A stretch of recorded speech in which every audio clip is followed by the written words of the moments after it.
సహోదరులారా, మత్తయి సువార్త 8వ అధ్యాయము. ఆయన ఆ కొండ మీద నుండి దిగి వచ్చినప్పుడు, మొదటి వచనము నుండి, బహుజన సమూహములు ఆయనను వెంబడించారు. ఇదిగో కుష్ఠరోగి వచ్చి ఆయనకు మ్రొక్కి, ప్రభువా, నీకిష్టమైతే నన్ను శుద్ధునిగా చేయగలవు అని. అందుకాయన చెయ్యి చాపి వాని ముట్టి, నాకిష్టమే, నీవు శుద్ధుడు కమ్మని చెప్పగా తక్షణమే వాని కుష్ఠరోగము శుద్ధి ఆయను. అప్పుడు యేసు, ఎవరితోనూ ఏమీయూ చెప్పకు సుమీ, కానీ నీవు వెళ్ళి వారికి సాక్షార్థమై నీ దేహమును యాజకునికి కనపరుచుకొని మోషే నియమించిన కానుక సమర్పించుమని వానితో చెప్పాను. గత ప్రభుదినమున ఈయన ఎవరో అనే మాట మీద మనం ధ్యానం చేశాం. ఈయన మహిమగల దేవుడు. మహిమగల దేవుడు అబ్రహామునకు ప్రత్యక్షమై పిలిచి దేవుని స్నేహితులుగా చేసుకున్నాడు. ఈయన మానవులకును దేవునికిని మధ్యవర్తి. ఈయన నశించిన దానిని వెదకి వచ్చుటకు, నశించిన దాన్ని వెతికి రక్షించుటకు, వెదకి వచ్చుటకు వచ్చిన మనుష్య కుమారుడు.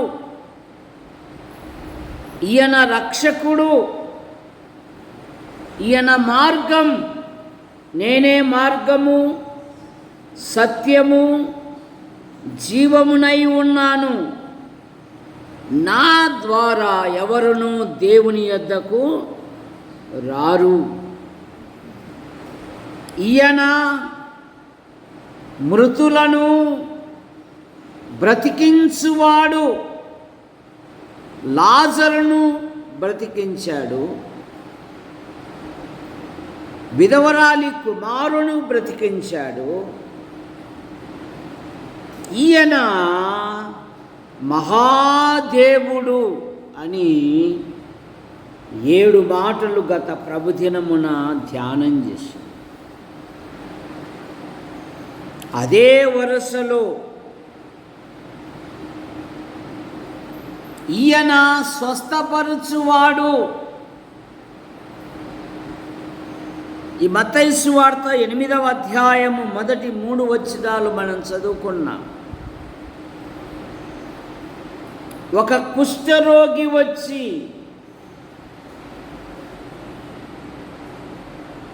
దేవా, నీకిష్టమైతే నన్ను శుద్ధునిగా చేయగలవు. ప్రభు అయిన యేసుక్రీస్తు వారు చెయ్యి చాపి, నాకిష్టమే, నీవు శుద్ధుడు గమ్ము అని బాగు చేశాడు. ఆయన ఈ లోకములో ఉన్నప్పుడు 4వ అధ్యాయము మత్తయి సువార్త 23వ వచనము నుండి, వారి సమాజ మందిరములలో బోధించుచు దేవుని రాజ్యము గురించిన సువార్తను ప్రకటించుచు ప్రజలలోని ప్రతి వ్యాధిని, ప్రతి రోగమును స్వస్థపరచుచు గలిలయ అంతటా సంచరించెను. ఆయన కీర్తి దేశమంతటా వ్యాపించెను. నానా విధములైన రోగముల చేతను, వేదనల చేతను పీడింపబడిన వ్యాధిగ్రస్తులందరినీ, దయ్యము పట్టిన వారిని, చాంద్ర రోగులను, పక్షవాయు గల వారిని వారు ఆయన యొద్దకు తీసుకొని రాగా ఆయన వారిని స్వస్థపరిచెను. స్వస్థపరచు దేవుడు ప్రతి రోగమును ఆయన బాగు చేయు దేవుడు. పాత నిబంధనలో ఇశ్రాయేలుతో ఏమంటున్నాడంటే, నిర్గమకాండం 15వ అధ్యాయము 26వ వచనములో, నీ దేవుడైన యెహోవా కట్టడలను నువ్వు అనుసరించి నడుచుకొనిన ఎడల ఐగుప్తీయులకు కలగజేసిన రోగములలో ఏదియు మీకు రానియను. ఒకవేళ వచ్చినను నిన్ను స్వస్థపరచు యెహోవాను నేనే. పేతురు అత్తగారికి జ్వరం వచ్చింది. ఆమెను గురించి చెప్పారు, ప్రభువా పేతురు అత్తగారు బలహీనతలతో ఉన్నారు అని. ఆయన వచ్చి ఆమెను చెయ్యి ముట్టగా జ్వరము ఆమెను విడిచిపోయెను. 8వ అధ్యాయము 14-15 వచనాలు మత్తయి సువార్తలో.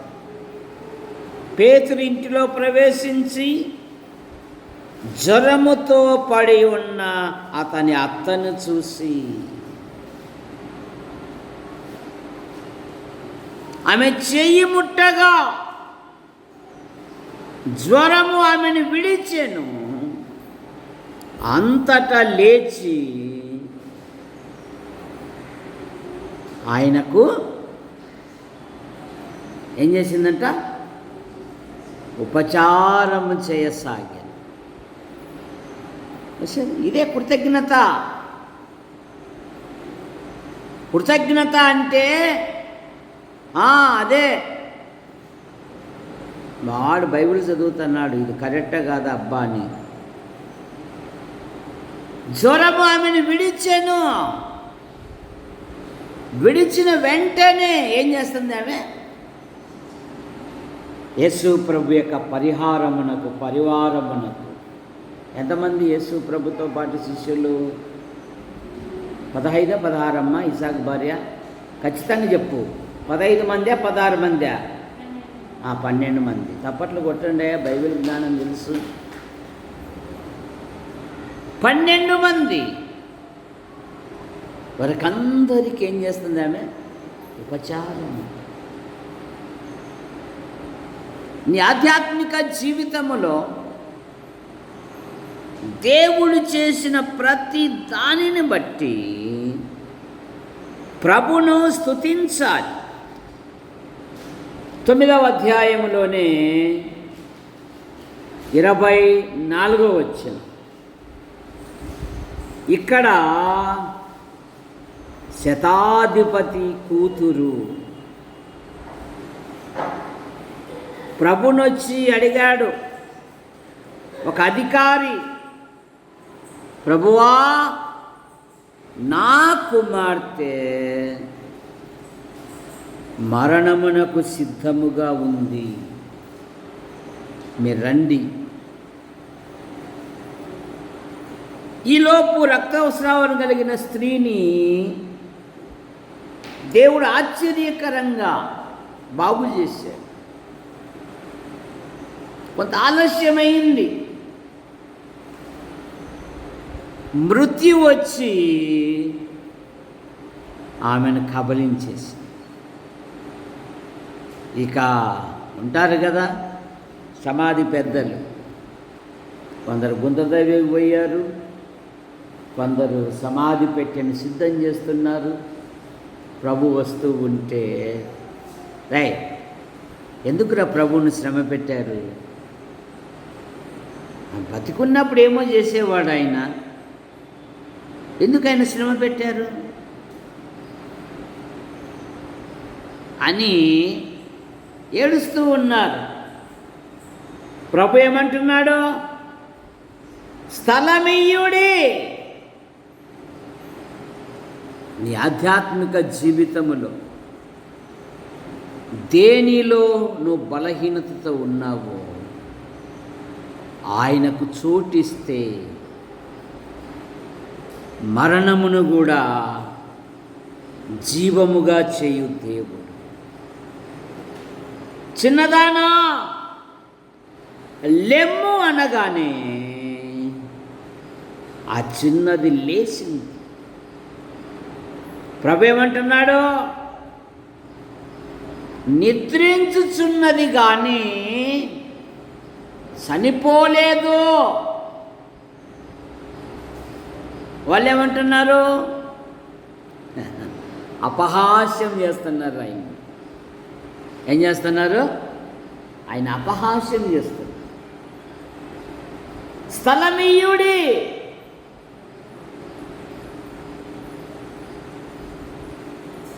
వివిధ దాన్లకు, వివిధ కార్యక్రమాలకు సమయం ఉంది, స్థలం ఉంది, కానీ ప్రభునకు స్థలము లేదు. చూసారా? ఆదివారం రక్షింపబడిన సహోదరుడు సహోదరి అది ఎటువంటి కార్యక్రమంకైనను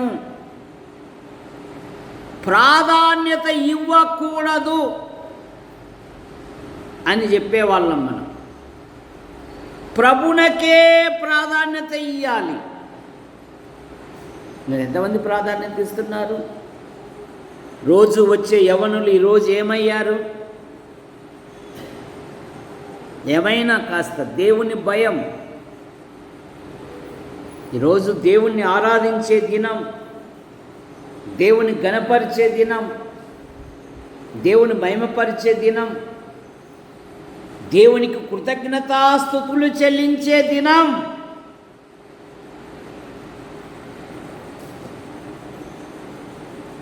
దేవునికి ఇచ్చిన ప్రాధాన్యత అది నీ జీవితంలో. ఎందుకంటే క్రైస్తవ్యం కూడా ట్రెండ్ మార్చేసింది. అన్ని కార్యక్రమాలు కూడా ఆదివారమే జరగాలి. ఏంద్ర ఆదివారం పెళ్లి పెట్టారు, ఆ పాస్టర్ గారి బుద్ధి ఉందంటే, ఆదివారం అయితే జాబ్ చేసే వాళ్ళు అందరూ వస్తారనుకోండి, మిగతా రోజులు రాలేదు కదా. ఊరే ఆ పాస్టర్ కనుకనే బుద్ధి ఉందారా అన్నా నేను. వాడెట్లు పెడతారా ప్రభు దినమున? నాదేముందండి దేవదానం గారు, నాకు 1000 పదార్థాలు వస్తాయి పెళ్లి చేస్తే. ప్రభును ఆరాధించుటది, ప్రభునకు ప్రాముఖ్యత ఇచ్చినది ఎక్కడ? స్థలమియ్యుడి. మృతురాలు సజీవురాలుగా ఆయన అప్పగించాడు. ఆయన స్వస్థపరచు దేవుడు. ఈయన ఎవరో? ఈయన స్వస్థపరచువాడు. రెండవ మాట, పరమగీతం 2వ అధ్యాయము 4వ వచనం.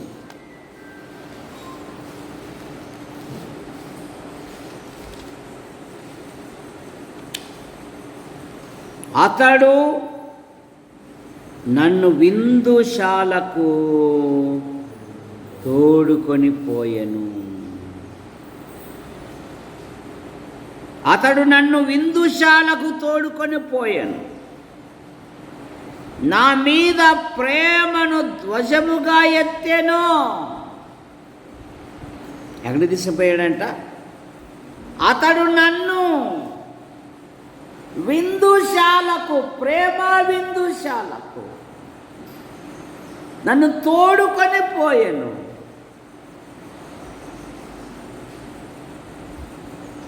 తన ప్రజలకు 31 కీర్తన 19వ వచనములో దేవుని ప్రేమించు వారికి నీ యందు భయభక్తులు గల వారికి నీవు సిద్ధపరిచిన మేలు ఎంతో గొప్పది. అతడు నన్ను విందుశాలకు తోడుకొని పోయెను. సర్వ సమృద్ధి గల చోటికి, జీవితంలో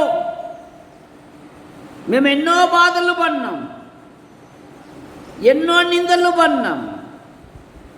మనుషులు మా నెత్తి మీదకి ఎక్కునట్లు చేసితివి, అయినను ఇప్పుడు సమృద్ధి గల చోటికి మమ్మను రప్పించి ఉన్నావు. 66వ కీర్తన 10 వచనము నుండి, నీవు మమ్మను పరిశీలించి ఉన్నావు, వెండిని నిర్మలము చేయు రీతిగా మమ్మను నిర్మలుగా చేసి ఉన్నావు.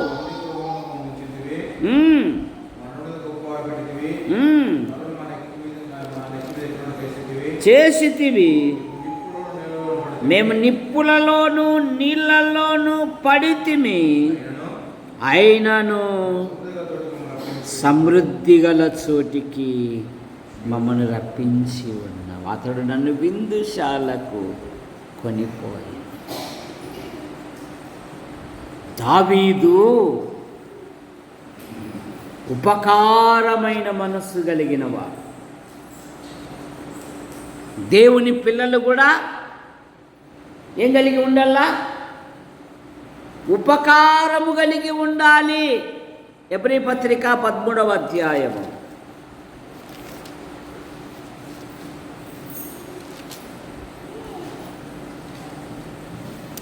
16వ వచనం, ఉపకారమును ధర్మమును చేయ మరచిపోకుడి. దేవునికి ఇష్టమైన ఉపకారము, దేవునికి ఇష్టమైనది. ఉపకారము చేయ మర్చిపోవాలి. సరే, దావీదు అనేకులను తన బల్ల యుద్ధకు నడిపించాడు. అబిషలోము కత్తి పడితే సిమ్మి అనేవాడు దూషిస్తూ ఉంటే చెప్పులు వేసుకోవడానికి స్థలము లేనందున, సమయం లేనందున ఒట్టి కాళ్ళతో వెళుతూ ఉన్నాడు. అరణ్యములోకి వెళ్ళాడు. కానీ దావీదు చేసిన ఉపకారములను, దావీదు చేసిన గొప్ప కార్యములను కొందరు విని దావీదును గురించి తలంచి, ఎంత చక్కని మాట అండి. 2 సమూయేలు గ్రంథం 2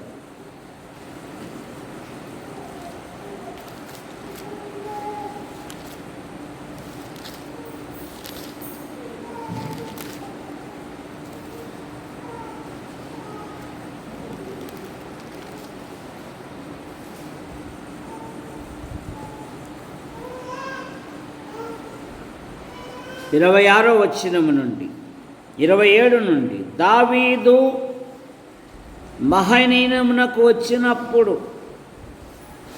అమ్మోనీయులైన రబ్బా పట్టణవాడైన నాహాషు కుమారుడగు షోబియను, లోదేబారు ఊరివాడగు అమ్ముయేలు కుమారుడైన మాకీరును, రోగేలు ఊరివాడగు గిలాదీయుడైన బర్జిలై జనులు అరణ్యమందు అలసిన వారై ఆకలిగొని దప్పిగొని ఉందురని తలంచి.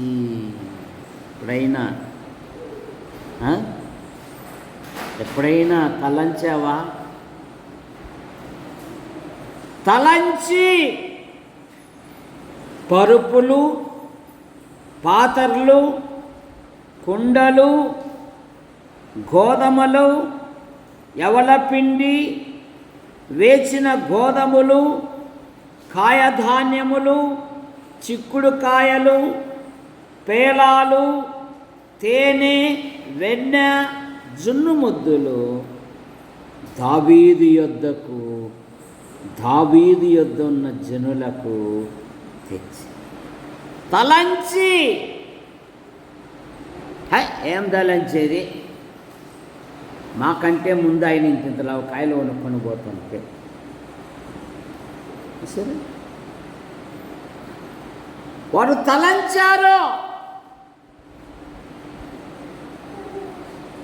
ఇప్పుడు బర్జిలైని పిలుస్తూ ఉన్నాడు. మాకు ఇంత ఉపకారం చేశారు కదా,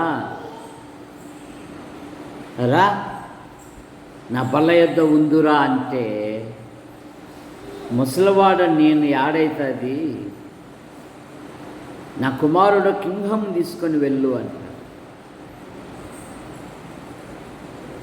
2 సమూయేలు గ్రంథం 8వ అధ్యాయములో 9వ అధ్యాయములో దేవుడు నాకు చేసిన ఉపకారములను బట్టి నేను ఇతరులకు ఉపకారము చేయుటకు. ఎంత చక్కని మాట అండి. 2 సమూయేలు గ్రంథం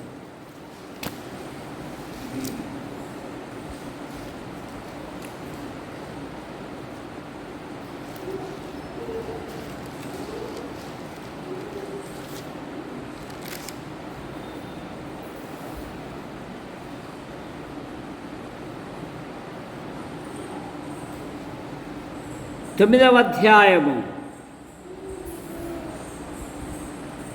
3వ వచనం, యెహోవా నాకు దయ చూపినట్లుగా నేను ఉపకారము చేయుటకు సౌలు కుటుంబములో ఎవడైనా శేషించి ఉన్నాడా?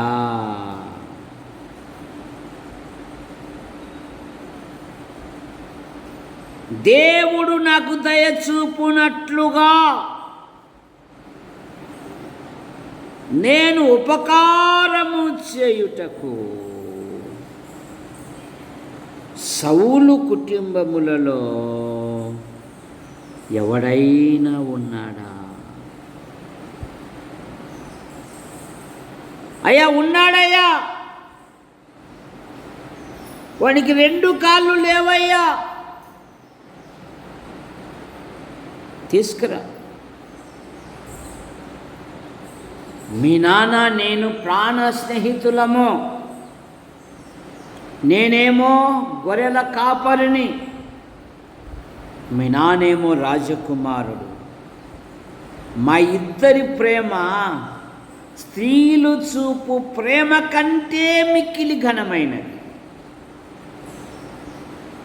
మీ నాన్న నన్ను ఎప్పుడు ప్రోత్సహించేవాడయ్యా, దేవుని బట్టి ధైర్యపరిచేవాడయ్యా నన్ను.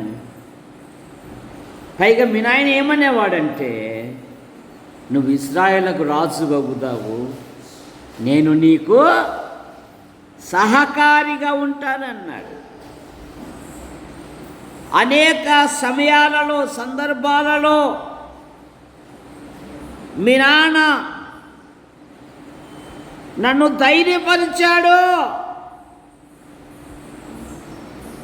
కానీ చివరిలో మీ నాన్న మీ అబ్బదికి వెళ్ళిపోయాడండి. కానీ ప్రేమగల దేవుడు నన్ను ఒక ఉన్నతమైన వ్యక్తిగా చేశాడు. మీ నాన్న ప్రేమను తలంచుకుంటే నాకు నిజంగా కన్నీరు వస్తుంది. రా, నా బల్ల యొద్ద కూర్చో. మెఫీబోషెత్ అంటున్నాడు, చచ్చిన కుక్క వంటి నా మీద ఇంత దయచూపుటకు నేనెంత. అతడు నన్ను విందుశాలకు కొనిపోయాను. 23వ కీర్తన 5వ వచనములో కూడా అదే కదా, నా శత్రువుల ఎదుట నువ్వు నాకు భోజనము సిద్ధపరచుదువు, నూనెతో నా తల అంటి ఉంది. ఇప్పుడు మరణ సమయములో కూడా తన కుమారుడైన సొలొమోనుకు చెప్తూ ఉన్నాడు, బిడ్డా, లోకులందరూ పోవలసిన మార్గమున నేను పోవచ్చున్నాను. నైనా మీ అన్న నా మీద కత్తెత్తినప్పుడు బర్జిలై కుమారులు నాకు సహాయం చేశారు బిడ్డ. ఇదిగో వాళ్ళను నీ బల్లకు దగ్గర కూర్చోబెట్టి అంటున్నాడండి. మరణ సమయంలో కూడా అండి. మొదటి రాజుల గ్రంథం 2వ అధ్యాయం 7వ వచనం, నీ సహోదరుడైన అబషాలోము ముందర పారిపోగా గిలాదు వాడైన బర్జిలై కుమారులు నాకు సహాయమునకు వచ్చిరి. నీవు వారి మీద దయ ఉంచి నీ బల్ల యొద్ద భోజనము చేయి వారిలో వారిని చేర్చుకొనుము.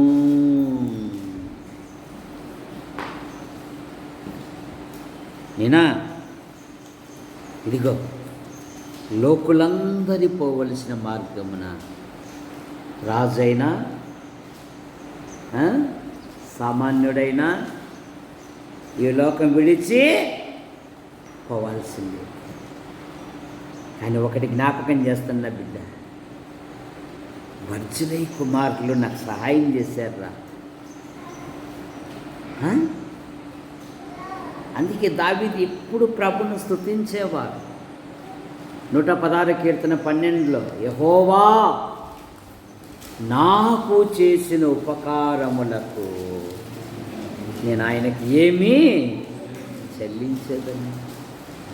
యెహోవా నాకు చేసిన ఉపకారములకు. ఎప్పుడైనా మనసును పెట్టావు ఈ మాటలు, ఈ మాటలు మనసును పెడితే, ఈ మాటలు నీ మనసులో ఉంటే కృతజ్ఞత అనేది పెళ్ళి ఉబ్బుకొని వస్తుంది. అంతే, ఒకరు చెప్పాల్సిన పనిలే. నాకు చేసిన ఉపకారములకు నేను ఆయనకేమి. యాకోబు కూడా అదే కదా, ఆదికాండం 32:10లో, నీవు నీ సేవకులు చేసిన సమస్త ఉపకారములకును సమస్త సత్యమునకును నేను అపాత్రుడను. నా జీవితమే దొంగ జీవితం, నా జీవితమే మోసకారైన జీవితం. అరికాలు మొదలుకొని నిలవెల్ల నేను మోసగాన్ని. దీవెన కొరకు అన్న తండ్రిని మోసగించాను, దీవెన కొరకు అన్నను మోసగించాను. కానీ దయగల దేవుడు ఈ యోర్దాను దాటేటప్పుడు ఒంటి కర్రతో వెళ్ళాను, మరలా ఇక్కడికి వచ్చాకల్లే నన్ను సంపన్నునిగా చేశాడండి. దానికి ఇంకో మాట కలుపుతాం, ఆదికాండం 33:11 అనుకుంటాం. ఇంకొక మాట కలుపుతాం, యాకోబుతోనే అంటాడు ఆ మాట. నేను నీ యొద్దకు తెచ్చిన కానుకను చిత్తగించి పుచ్చుకొనుము. దేవుడు నన్ను మోసగాడు ఏమంటున్నాడు? దేవుడు నన్ను కనికరించెను. ఇంకొక మాట ఏమంటున్నాడు? నాకు కావలసినదంతయు ఉన్నది. మోసగాడు చూడండి ఏ మాటలు చెప్తున్నాడో. ఒక మోసగాడు చెప్తున్నాడండి, అన్నయ్య దేవుడు నన్ను కనికరించాడు అన్నయ్య. కనికరించడమే కాదు, నాకు కావలసినంత ఇచ్చాడండి. నాకు కావలసినంత, కానీ ఇచ్చిన దానిలో నీవేమైనా ఉపకారం చూపుతున్నావా? అది ప్రశ్న. దేవుడు నీకు ఇచ్చిన దానిలో స్వచ్ఛందంగా, మనసులో మోసపూరితమైన ఆలోచన లేకుండా దేవునికి ఏమైనా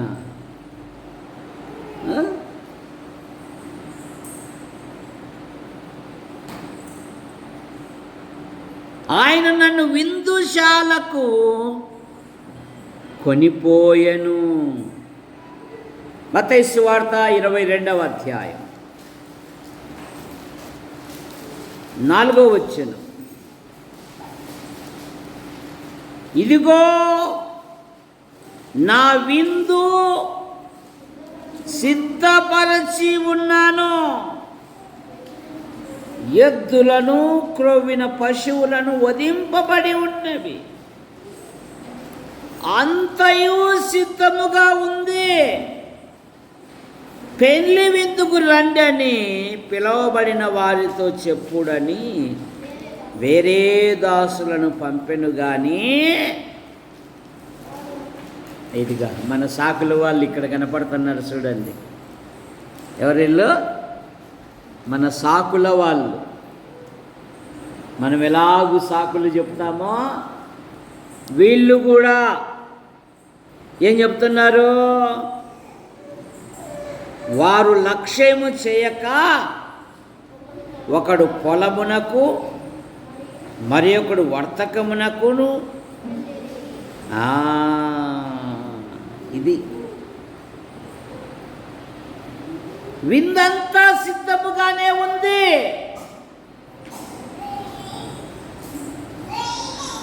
వచ్చి భోజనం చేయుడు అంటే ఏం చెప్తున్నారు? సాకులగాళ్ళు. చాలామంది జీవితాలలో ఇలాగే ఉండిపోయారు. అందుకని ఆయన అన్నాడు,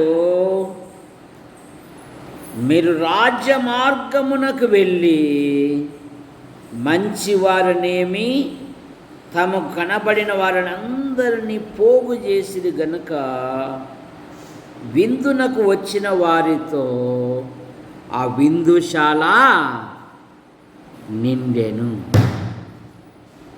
ఎన్నో అవకాశాలు ఇచ్చాడు దేవుడు. వీళ్ళు సాకులతోనే సరిపెట్టుకుంటూ ఉన్నారు. కానీ అనేకులు వచ్చి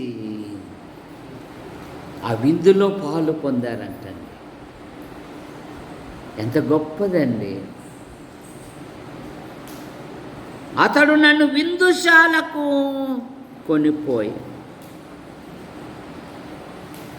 తల్లిదండ్రుల కంటే ఎక్కువగా ప్రేమించే దేవుడు మన దేవుడు. మత్తయి సువార్త 7వ అధ్యాయంలోని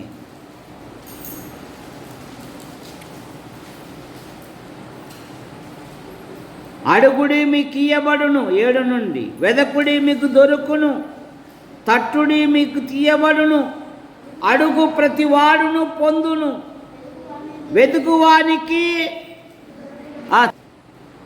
గట్టిగా చదవాలా.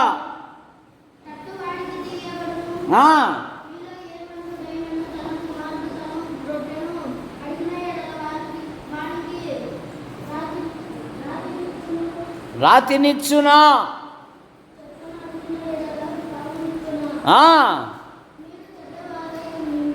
మీరు చెడ్డవారై ఉండి మీ పిల్లలకు మంచి ఈవులు ఈయ ఎరిగి ఉండి పరలోకమందున్న మీ తండ్రి తన్ను అడుగువారికి మీ అంతకంటే ఎంతో నిశ్చయముగా మంచి ఈవులను ఇచ్చును కదా. తల్లిదండ్రుల కంటే మీరు చెడ్డవారై ఉండి మీ పిల్లలకు మంచి మంచి సదుపాయాలు కల్పిస్తున్నారు కదా. మరి నేనెవరు? పరలోకపు తండ్రిని. మీ అంతకంటే, ఎంతకంటే లోకములో ఉన్న తల్లిదండ్రుల కంటే ఎంతో మంచి ఈవులు ఇచ్చే దేవుడు అంటండి. కనుక మన పిల్లలను బాల్యము నుండే దేవుని వైపునకు మళ్ళించాలి. నైనా మా శాయశక్తుల మిమ్మల్ని చదివించాము. మీరు ప్రభు మీద ఆధారపడండి, మీరు ప్రార్థన చేయండి. యాకోబు ప్రార్థించాడు కదా, నన్ను ఆశీర్వదించు వరకు నేను నిన్ను విడువను. ఆశీర్వదించాడా లేదా? కనుక మీ ఖాళీ సమయములో సమయాన్ని వృధా చేసుకొనక, యవనస్తులు యవనరాన్లు యవన ప్రాయంలోనే మోకాళ్ళని బైబిల్ చదువుట అలవరుచుకోవాలి. బైబిల్ చదువుతున్నావా? లే, ఇసాకు కొడుకు కదా, చదువుతున్నావు బైబిల్? ఎప్పుడెప్పుడు చదువుతున్నావు? రాత్రి, పొద్దున? మోకాళ్ళుండి చదువుతున్నావా? నిలబడి చదువుతున్నావా? కూర్చొని చదువుతున్నావా? నిద్రపోయి చదువుతున్నావా? ఎట్లా చదువుతున్నావు? మోకాళ్ళుండి చదవాల. ఎట్లా చదవాలా? కూర్చో. ఏమన్నా పిల్లలు ఏమవుతుంటే ఇప్పుడే మోకాళ్ళు షుగర్ బీపీలతో అల్లాడుతుంటే, అసలు మోకాళ్ళ నొప్పులతో అల్లాడుతుంటే సరే, ఆ మోకాళ్ళ నొప్పులు జబ్బును రాకమునిపై మోకాళ్ళతో నేర్చుకో. సరే, మోకరించి అలవరుచుకో. దేవుడు అద్భుతమైన సహాయం చేస్తాడు. యోహాన్ అంకులు దాదాపు 80 ఏళ్ళ మనిషి. ఆయన మోకాళ్ళు ఉంటే 2 గంటలు లెగడు. నేను అర్ధ గంట ఉంటానో లేదో బుడుక్కని లేచి కూర్చుంటా. ఆయన అస్సలు కదలనే కదలదు. 2 గంటలు ప్రార్థన చేస్తాడు ఆయన. నేను కళ్ళారా చూశాను. ఆయనతో పాటు అంకులు, నా శరీరం అంత సాహసించదు అంకులు, శిష్య నువ్వు లావు ఉండవు లేదు, సరేలే. అది బాల్యము నుండి ఒక రోజులో నుండి వచ్చినది కాదు. అది పిల్లలకు మోకరింపజేయటం. మందిరానికి వస్తానే యేసు ప్రభువా ఈ దినం జరిగే పరిచర్యను ఆశీర్వదించండి. పాటల ద్వారా, వాక్యము ద్వారా మీరు మాతో మాట్లాడండి. ఈ కార్యక్రమములో మీరు నాయకత్వం వహించి చక్కగా జరుగుటకు నీ కృపను అనుగ్రహించు.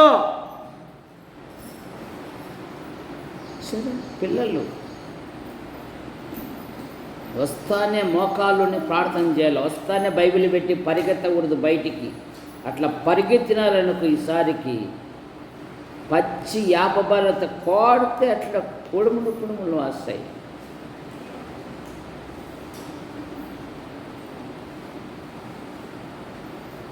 మోకాళ్ళు ఉన్నల్లా పిల్లలకు అభ్యాసం.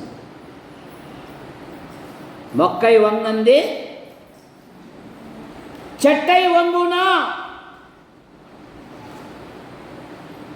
కనుక పిల్లలకు బాల్యము నుండే మోకరించుట అలవాటు చేయాలి. యోహాను సువార్త 10వ అధ్యాయం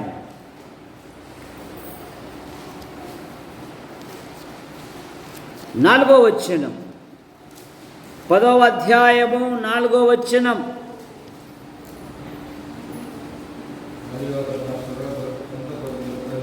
తన సొంత గొర్రెలన్నిటినీ వెలుపలికి నడిపించునప్పుడల్లా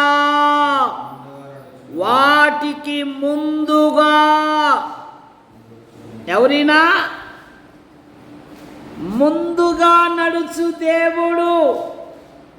ఎంత గొప్ప మాట అండి.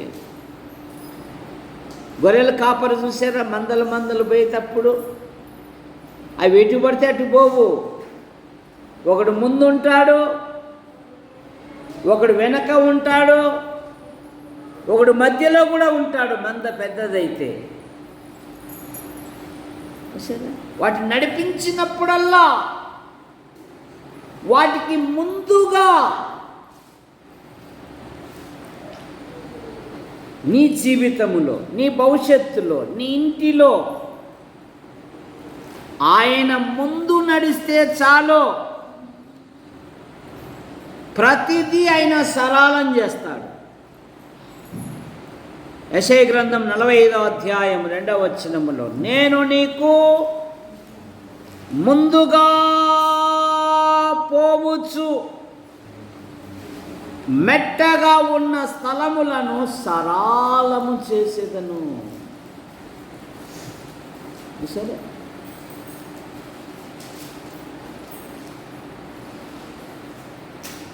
మన ముఖ్యమంత్రి చంద్రబాబు నాయుడు గారు మన అనంతపురం జిల్లాకు వచ్చినప్పుడు రాష్ట్రంలోని బస్సులన్నీ వచ్చేసినాయి మన జిల్లాకు. సరే, ఎందుకు? ఆయన రాష్ట్రానికి ఒక ముఖ్యమంత్రి కనుక. ఎలిఫ్యాడ్ విషయంలో ముందు అధికారులు వచ్చి ఒక వారము నుండి ఎక్కడ ల్యాండ్ కావాలి, ఎక్కడ ప్రమాదకరమైన పరిస్థితులు ఉన్నాయి, ఎక్కడ ఫ్యాక్షన్ గొడవలు ఉన్నాయి అని ఆలోచన చేసి ఈ స్థలములో సురక్షితమైనది సరే ముందుగా నిర్గమకాండంలో కూడా అదే, నేను నీకు ముందుగా ఒక దూతను పంపెదను అన్నాడు దేవుడు. నిర్గమకాండం 23వ అధ్యాయం 20 వచనం. నీకు ముందుగా శత్రువులను జయించుటకు ఒక దూతను పంపుతాను, వారు నీకు సరళము చేస్తారు. త్రోవలో నిన్ను కాపాడి నేను సిద్ధపరిచిన చోటుకు నేను రప్పించుటకు ఒక దూతను నీకు ముందుగా. మీరెప్పుడైనా బాగా దుమ్మున్న రోడ్లో నడిచినారా? ఎప్పుడన్నా ఆ దుమ్మున్న రోడ్లో నడిచినప్పుడు మనకంటే ముందు పాములు వెయ్యింటాయి, పెద్ద పెద్ద జాడలు పడి ఉంటాయి. ఆ పాములు ఏం చేస్తాడు ఆయన? ఏయ్, గంధం దేవదానం వస్తున్నాడు, అసలే పిరుకోడు, నిన్ను చూసి భయపడతాడు, నువ్వు ఫస్ట్ దాటుకో. ఏం చేస్తాడు? దాటుకో, వెళ్ళిపో. రూపమ్మ ఒకటి పొలంలో అంతా పని చేస్తూ ఉంది, అందులో నా బిడ్డ ఆమె, వాళ్ళ ఆయన నా బిడ్డే. వాళ్ళు మోకరించి ప్రార్థన చేసేటోళ్ళు, వాళ్ళు భయపడతారు మిమ్మల్ని చూస్తే. దాటిపోండి. దొరసామి ఎప్పుడు చూడలేదంట పాము, నేను చూపించే చెప్తున్నాడు, నేను ఎప్పుడు చూడలేదయ్యా అంటున్నాడు. వాళ్ళు ఆవిడ చూస్తే ఉన్నాయిలే పాములు అంటుంది. దొరసామి అంత పాము పోతుంది చూడయ్యా, అంత పెద్దదని. అరే నేను ఎప్పుడు చూడలేదయ్యా అంటున్నాడు. దాటుకో. ప్రమాదాలను కూడా కనిపించిన ప్రమాదాలను ఆయన దాటింపజేసే దేవుడు. నీకు ముందుగా పోవచ్చు. ఇశ్రాయేలుల యాత్రలో పగటి వేళ మేఘ స్తంభములోను, రాత్రి వేళ అగ్ని స్తంభములోను వారికి ముందుగా నడిచిన దేవుడు ఉన్నాడు గనుకనే వారికి ఏమీ అరణ్యములో తక్కువ కాలేదని. ఎందుకు? దేవుడు వారికి ముందుగా నడుచుచూ వచ్చాడు. మరొక మాట, ఎవరైనా ప్రభులకు ప్రభు. రోమాపత్రిక 14వ అధ్యాయం 9వ వచనం. 14:9. తాను మృతులకును సజీవులకును ప్రభువై ఉండి ఇందు నిమిత్తమే కదా క్రీస్తు చనిపోయి మరలా. మొదటి తిమోతి పత్రిక 6వ అధ్యాయం 15వ వచనం. శ్రీమంతుడగును అద్వితీయుడగు సర్వాధిపతి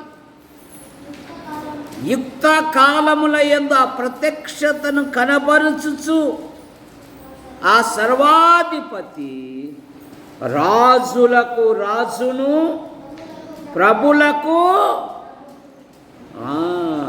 మన ప్రభువైన యేసుక్రీస్తు వారు రాజులకు రాజు ప్రభులకు ప్రభువై ఉన్నాడు.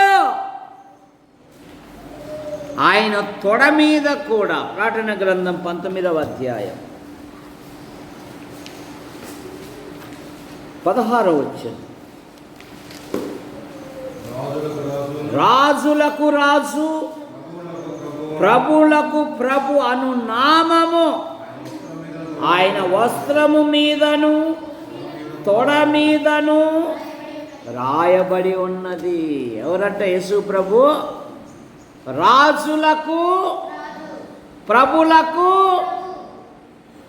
ఇంత గొప్ప దేవుణ్ణి పెట్టుకొని మనము ఎలకల పడిపోతున్నాం, చిన్నవాటిని జయించకుండా అలుగుతున్నాం. ఎవరైనా రాజులకు రాజు ప్రభులకు శ్రీమంతుడగు దేవుడు. శ్రీమంతుడు ఆయన.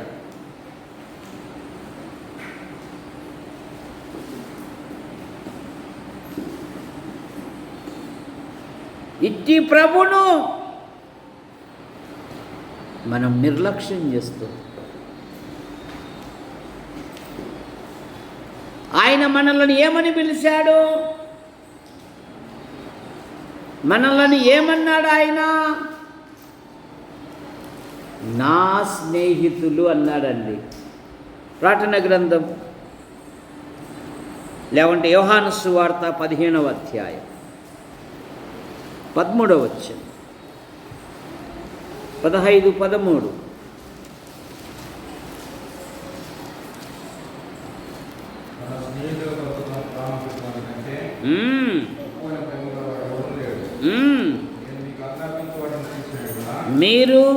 నేను మీకు ఆజ్ఞాపించిన వాటిని చేసిన ఎడల. బా, ఎవరంట ఆయన? ఆయన మన స్నేహితుడు, మనము ఆయన స్నేహితులము.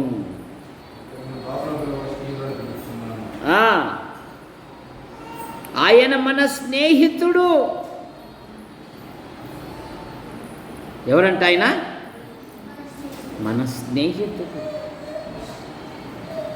బైబిల్లో దేవుని స్నేహితుడు ఎవరు? బీసీ సాకు. బైబిల్లో దేవుని స్నేహితుడు ఎవరు? బా, వాళ్ళ అల్లునికి ఎప్పుడెప్పుడు తప్పట్లు కొట్టాలా అని చూస్తున్నాడు చూడు దేవదాస్ బాబు. కొట్టండి. వాళ్ళ అల్లునికి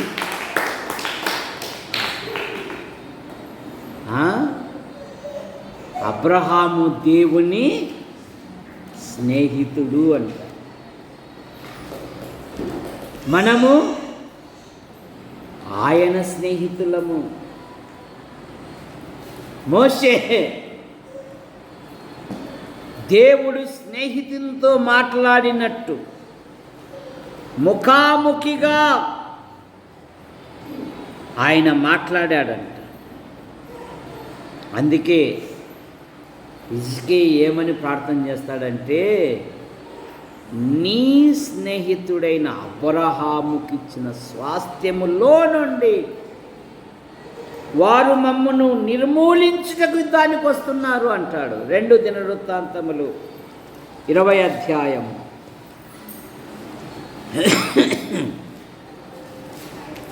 7వ వచనం.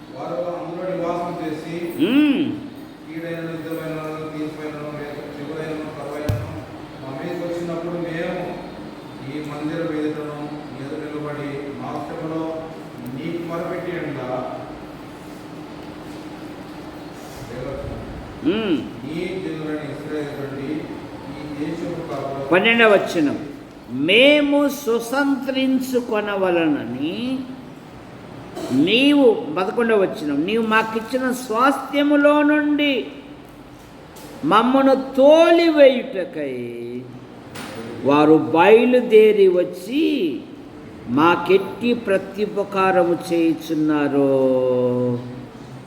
అయ్యా దృష్టించుము. నీ స్నేహితుడైన అబ్రహాము స్వాస్థ్యములో నుండి మమ్మను తోలివేయటకు వస్తున్నారు. ఒకసారి దృష్టించయ్యా అంటున్నా. 7వ మాట, ఆయన ప్రతి వానికిని. ప్రకటన గ్రంథం 22వ అధ్యాయం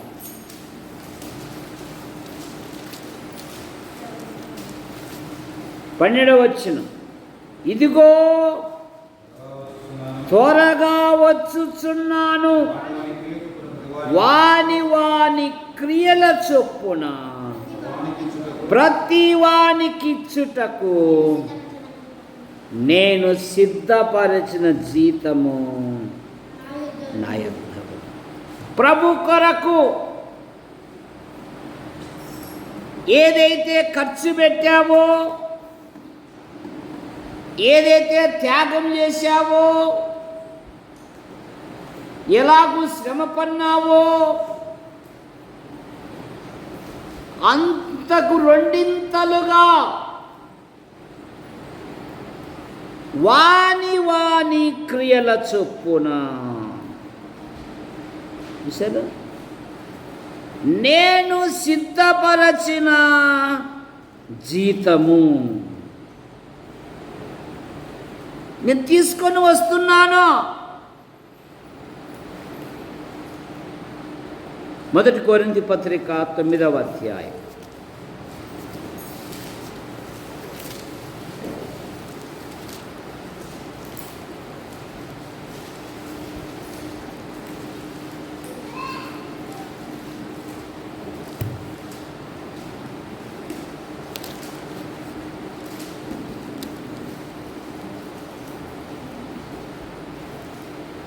పదిహేడవ వచనం, 9:17.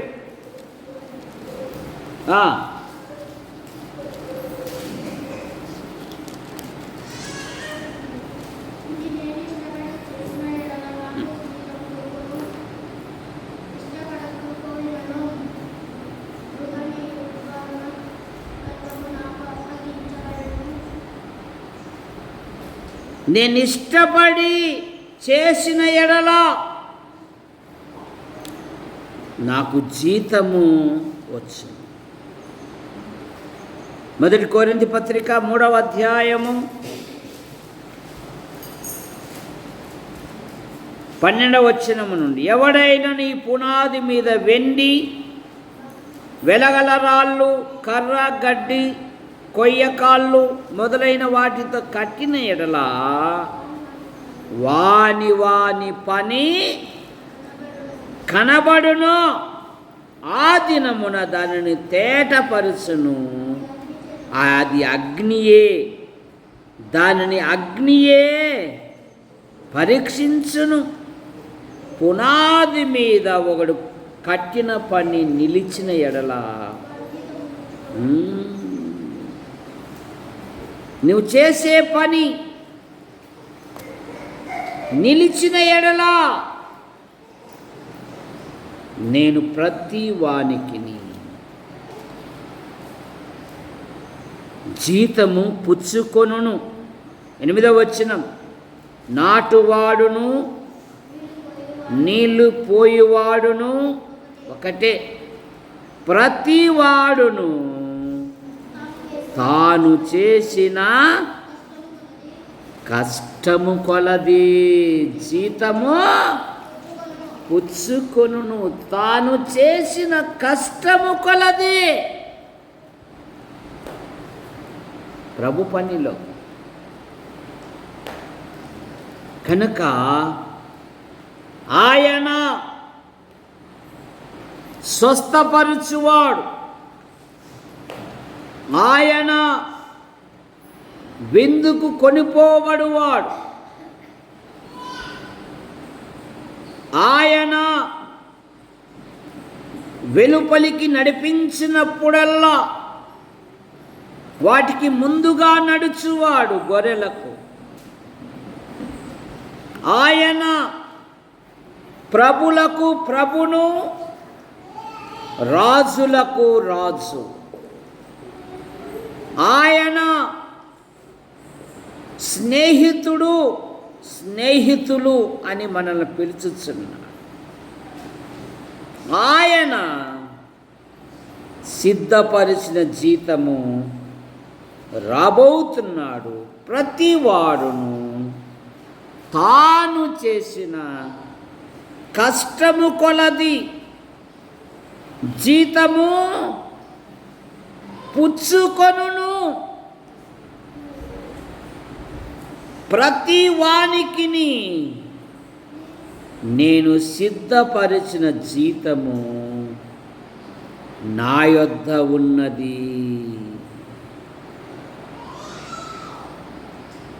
ప్రార్థన చేసుకో.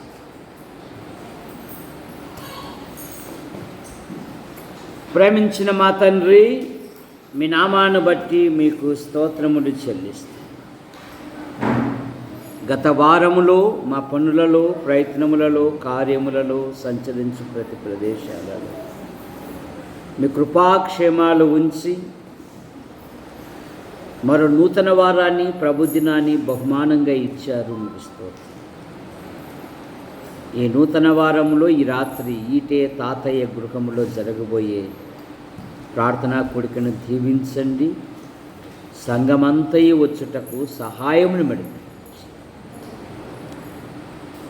తాతయ్యకుంటున్న ప్రతి బలహీనత మీరు ముట్టి స్వస్థపరిచి పూర్ణ ఆరోగ్యం, పూర్ణ స్వస్థత దయచి, అలాగే భార్యను పిల్లలను దీవించమని అడుగు. యాడికి క్రైస్తవ కూడిక గృహం చేర్చబడిన ప్రతి కుటుంబాన్ని రెక్కల కింద ఉంచుకొని కాపాడు. ప్రభుత్వ శాఖల్లో కొందరు, ప్రైవేటు సంస్థల్లో కొందరు, కొందరు విభిన్న రీతిగా ప్రయాసపడుతారు.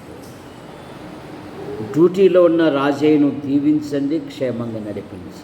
కళాశాల మొదలుకొని నర్సరీ వరకు చదువుతున్న విద్యార్థులను దీవించండి. సండే స్కూల్ బృందాన్ని దీవించి మీరు మహిమ పొందమని అడుగుతారు.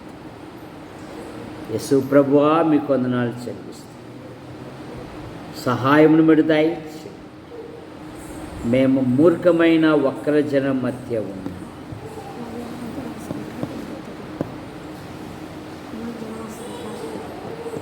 యేసు ప్రభువా ఈ లోకం వైపు, లోక ఆకర్షణ, లోకములో ఉన్న దేనిని ప్రేమించక